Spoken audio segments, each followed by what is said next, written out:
আল্লাহ বলেন কোন অবস্থাতে যারা আমি আল্লাহর সাথে শিরিক করে না আমি তাদের প্রতি সন্তুষ্ট। সুবহানাল্লাহ।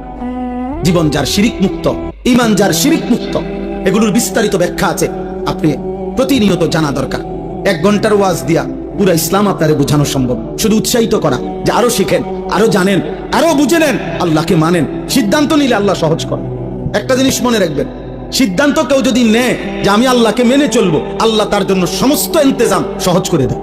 ওই সাধুয়ানে বইয়া বইয়া বিড়ি খাইতে খাইতে আপনি যদি বলেন হুজুররা কি কমু, এক এক হুজুর এক এক কথা কয়, হ্যাঁ, মানে কেউ কইছে আপনার বিড়ি খাইতো, কেউ কইছে বিড়ি খাইয়েন না, ঠিক না?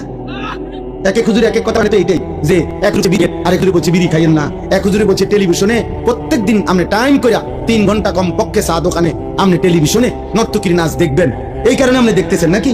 তো তাহলে আপনার হুজুরে কি কইছে, কি সমস্যা করছে আপনার হুজুর? এই যত সব অজুহাত মনে রাখবেন বেআমল লোকের। কাদের? বেআমল। আমল করে না। আমল যে শুরু করে, যে সিদ্ধান্ত নেয় আমি আল্লাহকে মানবো, নবীজির তরিকা মানবো, তো 1 লক্ষ হুজুর 1 লক্ষ কথা বলুক, আপনার মালিক আছে। আল্লাহ বলছে আমি ওয়াদা দিলাম, তুমি গুনাহ ছেড়ে দিবা বলো, তুমি ইবাদত করবা বলো, আমি আল্লাহ তোমার অন্তরে ঈমানের নূর জ্বালিয়ে দেব। আমি ব্যবস্থা করব। আমি বাবা এই বাজারে, ফোদ্দার বাজার, বিশ্ব রোড, এই বাজারের মধ্যে আপনার হাজারো আইটেমের মাছ থাকতে পারে, আমি প্রত্যেকেই আমরা সিদ্ধান্ত নিয়ে চেষ্টা করলে ভালো মাছ খুঁজে পাওয়া সম্ভব, ভালো তরকারি খুঁজে পাওয়া সম্ভব। তো সেটা তো আমি তালাশ করলে খুঁজে পাই দুনিয়াবি জিনিস, আর আল্লাহ তালাশ করলে আল্লাহ তাকে তালাশ করতে দিবে না, আল্লাহ তার জন্য ব্যবস্থা করবে না। এটা কেমনে হয়?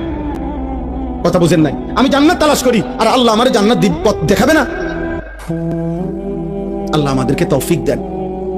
ওয়াল্লাযীনা ইউতুনা মা আতাউ, আল্লাহ বলেন 4 নম্বরে আমার দেওয়া যাবতীয় নিয়ামত যে আমার পথে ব্যয় করে, শরীর, স্বাস্থ্য, জীবন, যৌবন, সুস্থতা, টাকা পয়সা, অর্থ সম্পদ, ক্ষমতা, স্ত্রী, সন্তান, ছেলে মেয়ে, সবকিছু যা আমি দিছি সব আমার রাস্তায়, আমার পথে, আমার হুকুমে যে ব্যয় করে, আল্লাহ বলেন আমি তার প্রতি সন্তুষ্ট। 4টা হলো আল্লাহর ভয় যার হৃদয়ে, আল্লাহর কথা যে পুরোপুরি মেনে নেয়, সুন্নাত মোতাবেক শিরিক যে করে না, আল্লাহর দেওয়া সমস্ত নিয়ামত আল্লাহর পথে যে ব্যয় করে।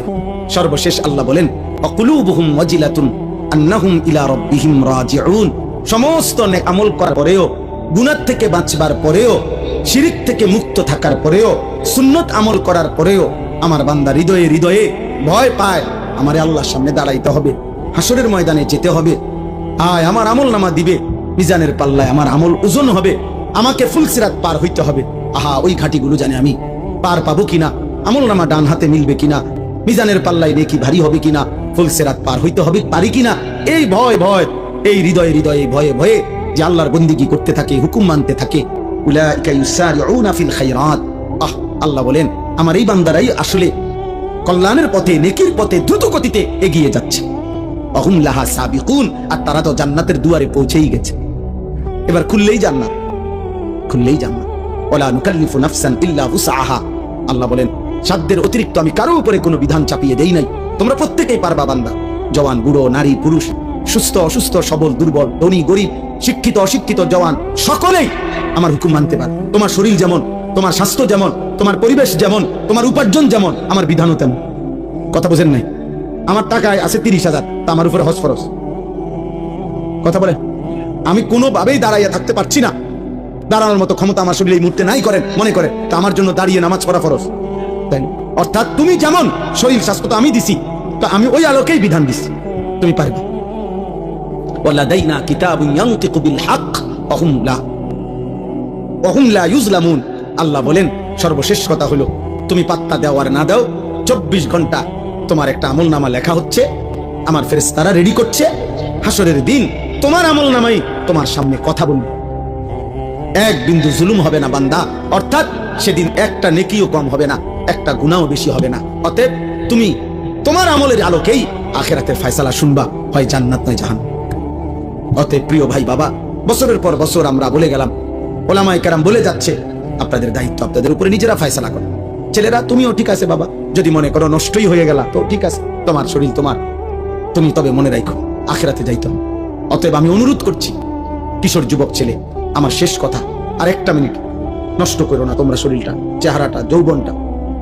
আমার 2টা ওসিয়ত, যে সমস্ত কিশোর ছেলে কমপক্ষে 30 বছরের নিচে যাদের বয়স, তোমাদের কাছে আমার অনুরোধ ভাই, তোমরা 2টা কাজ চেষ্টা করো। একটা হলো চোখের হেফাজত করো, নারী দেখো না, ছবি দেখো না, অশ্লীল দৃশ্য দেখো না, কষ্ট পাইবা, কষ্ট পাইবা। রাসূলুল্লাহ সাল্লাল্লাহু আলাইহি সাল্লাম বলছেন, তিনটা অপরাধ যখন বেড়ে যায়, এক নাম্বার হচ্ছে মদ, দুই নাম্বার হচ্ছে জিনা, তিন নাম্বার হচ্ছে গান বাদ্য।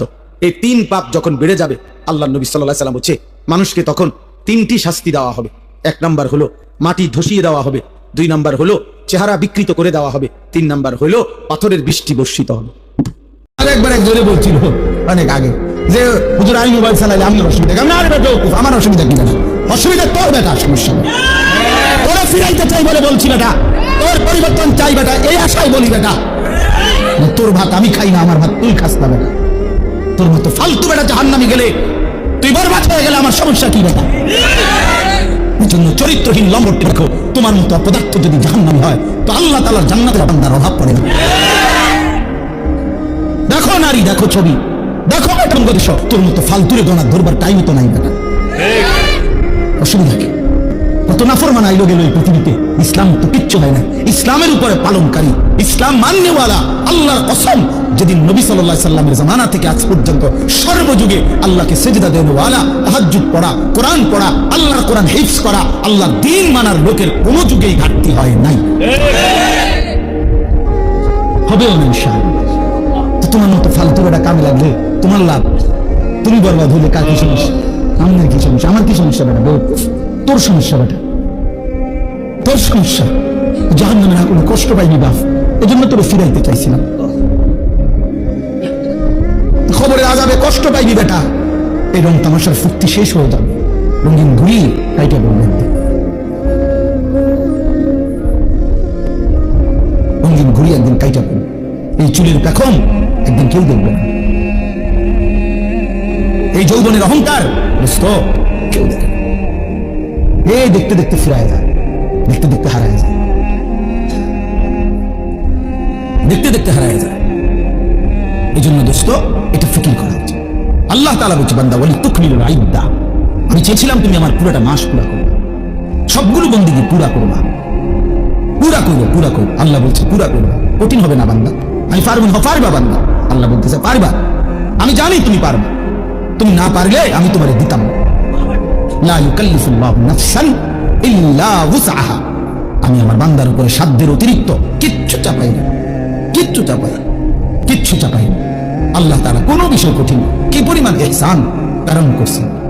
আমরা কিতাবে পড়ছি, আল্লামা ইমাম ইবনুল কাইয়িম আল জাওজি রাহমাতুল্লাহ আলাইহি বলছে যে আল্লাহ সবচেয়ে বেশি কোন ইবাদত করতে বলছে? একটি ইবাদত কেবল, আনলিমিটেড, সেটা হলো জিকির।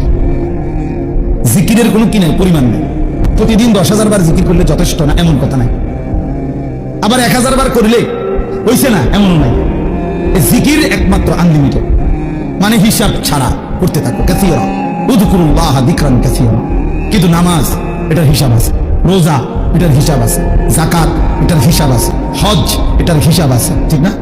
মানে শুরু আছে, শেষ আছে, নির্ধারিত সময়সীমা আছে, নির্ধারিত পরিমাণ আছে, নির্ধারিত করুন। ফরজ 4 রাকাত, আপনি 4.5 রাকাত তুললে হল, কথা বুঝছেন? কিন্তু জিকির একটি ইবাদত, যেটা জবান দিয়ে বান্দা করে, কারণ এটা পরিমাণ নির্ধারণ। তো আল্লামা ইমাম ইবনুল কাইয়িম রাহমাতুল্লাহ আলাইহি বলে যে আল্লাহ তাআলা জিকিরকে হিসাব ছাড়া আনলিমিটেড বলছেন, করতে থাকো, করতে থাকো, বাড়াই